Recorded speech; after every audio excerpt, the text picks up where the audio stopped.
Hello दोस्तों। तो आज का जो मेरा वीडियो है वो एएसी ब्लॉक के ऊपर है। ऑटोक्लेव एरेटेड कंक्रीट जिसको बोलते हैं। ये मेरे पीछे जो रखा हुआ है इसको हम एएसी ब्लॉक बोलते हैं। ये बहुत लाइट वेट होता है, जैसे कि देखो आपने इतना बड़ा ब्लॉक मैंने एक ही हाथ से उठा लिया हो। और इसको भी अगर मैं उठाना चाहूँ तो उठा सकता हूँ। ये देख सकते हो आप कितना बड़ा है ये, लेकिन इसको एक हाथ से उठा लिया, मतलब इसका वेट बहुत कम होता है।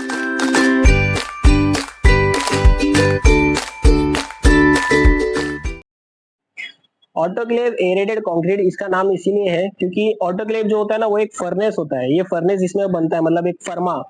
तो फर्मे के अंदर हम लोग इसको बनाते हैं और उसके अंदर एयर पास करते हैं ताकि इसके अंदर वॉइड्स आए। इसका वेट हल्का क्यों होता है? क्योंकि इसके अंदर है ना वॉइड्स होते हैं, जैसे कि आप देखोगे ना यहाँ पर।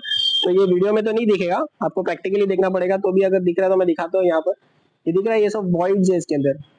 मतलब जो कंक्रीट होता है उसमें कैसे हम लोग कॉम्पैक्टर यूज करते हैं कॉम्पैक्ट करने के लिए, तो इसमें हम लोग एयर को पास करते हैं ताकि ये लाइट वेट हो जाए। पर्पस ये होता है कि जो आरसीसी स्ट्रक्चर है उसमें वेट कम कम करना। मतलब भाई पहले नॉर्मली क्या होता था कि हम लोग ब्रिक वॉल यूज करते थे। तो ब्रिक को और इसको कंपेयर करेंगे ना तो ये उससे 6 to 7 टाइम लाइटर है। तो इसका मेन पर्पस तो आपको बता दिया, लाइट वेट करने के लिए। और दूसरा इसका वो ये है कि जो डेड लोड होता है, बिल्डिंग का जो डेड लोड होता है वो इससे कम हो जाता है। अगर हम लोग ब्रिक्स यूज करेंगे तो बिल्डिंग का वेट तो वैसे भी कंक्रीट की वजह से ज्यादा बड़ा ही रहता है, आरसीसी होता है वो पूरा स्ट्रक्चर। तो इसके वजह से वो कम हो जाता है। या तो फिर अगर हम लोग ब्रिक्स यूज करें तो क्या होएगा, एक तो वैसे भी आरसीसी है पूरा, स्टील और कंक्रीट है, और ऊपर से ब्रिक भी यूज किए तो और वेट बढ़ जाएगा। तो ये था एईसी का एक स्मॉल डेफिनेशन। अभी उसके बारे में थोड़ा टेक्निकल चीज जान लेते हैं। इसकी जो साइज होती है वो 600 उसका लेंथ होता है। मतलब ये वाला अगर लेंथ आप देखोगे तो ये 600 मिलेगा आपको। ये स्टैंडर्ड होता है ये, मैं दिखाता हूँ ऐसा आपको। तो ये 600 रहेगा और इसकी जो हाइट रहेगी वो 200 रहेगी।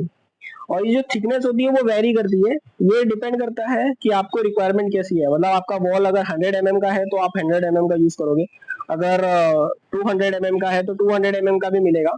वैसे इसकी नॉमिनल साइज जो होती है वो 100 mm होती है, 150 mm और 230 mm की होती है। मतलब 4 इंच, 6 इंच और 9 इंच की साइज होती है इसकी थिकनेस। बाकी लेंथ और हाइट जो है वो 600 और 200 ही रहेगा, 600 mm एंड 200 mm का।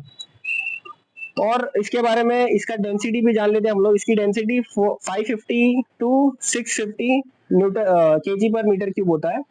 और इसका जो कॉम्प्रेसिव स्ट्रेंथ होता है वो 3 to 4 न्यूटन पर mm स्क्वायर होता है। तो इसका एडवांटेज ये है कि हम लोग जो कंस्ट्रक्शन करते हैं, हम लोग जो बिल्डिंग में काम करते हैं, तो आपको मालूम है ब्रिक की साइज बहुत छोटी होती है। मतलब इसके मुकाबले तो बहुत छोटी होती है वो। तो अगर हम लोग एक ब्रिक लगाएंगे ना तो वही उतने ही टाइम में हम लोग ये जब एक ब्लॉक यूज करेंगे तो हम ज्यादा यूज कर लिया, एरिया कंज्यूम कर लिया हम लोगों ने। तो इसके वजह से जो कंस्ट्रक्शन का जो स्पीड होता है ना वो बढ़ जाता है। मॉल बनाने का जो स्पीड होता है वो बढ़ जाता है। और दूसरा ये ब्रिक्स के कंपैरिजन में इसका रेट भी कम होता है। मतलब अगर ब्रिक्स खरीदेंगे तो कॉस्ट बढ़ जाएगा। और इसको यूज करने के टाइम पे हम लोग जॉइंटिंग मोटार यूज करते हैं। और वैसे ही अगर ब्रिक्स के वॉल बनाने जाएंगे तो सीमेंट सैंड लगता है। तो सीमेंट सैंड में बहुत सारे दूसरे काम एक्स्ट्रा ऐड हो जाते हैं, जैसे कि उसका मोटार बनाना, तो उसके लिए एक्स्ट्रा लेबर लगेगा सीमेंट और सैंड को मिक्स करने के लिए। लेकिन इसमें ऐसा कुछ नहीं रहता है। वो एक सीमेंट प्री मेड बैग आता है जो जिसको हम लोग जॉइंटिंग मोटर बोलते हैं, साइड लैंग्वेज में केमिकल भी बोलते हैं। उसमें सिर्फ हम लोग को पानी ऐड करना है, पानी ऐड करके उसको डायरेक्टली यूज करना चालू करने का। और उसकी थिकनेस भी बहुत कम होती है as compare to cement mortar. तो ये भी एक इसका एडवांटेज हो गया। एएसी ब्लॉक के डिसएडवांटेज ये है कि एक तो सबसे पहली बात इसका वाटर अब्जॉर्प्शन कम होता है एज कम्पेयर टू ब्रिक्स। तो वाटर अब्जॉर्प्शन कम होने की वजह से हम लोग इसको आउटर के वॉल में नहीं प्रीफर करते, क्योंकि क्या होता है बारिश का पानी वगैरह अगर आएगा तो इसका वाटर अब्जॉर्प्शन कम है तो अंदर के वॉल में लीकेज वगैरह शो कर सकता है ये। और दूसरा इसका एडवांटेज डिसएडवांटेज ये है कि ये लोड बेरिंग स्ट्रक्चर में यूज नहीं कर सकते। जहां पर हम लोग को ऐसा लगेगा कि ये वॉल पे कुछ तो भी लोड आने वाला है तो वहां पर ये ब्लॉक्स या ये मटेरियल हम लोग नहीं यूज करते, वहां पर हम लोग को ब्रिक्स ही यूज करना पड़ेगा।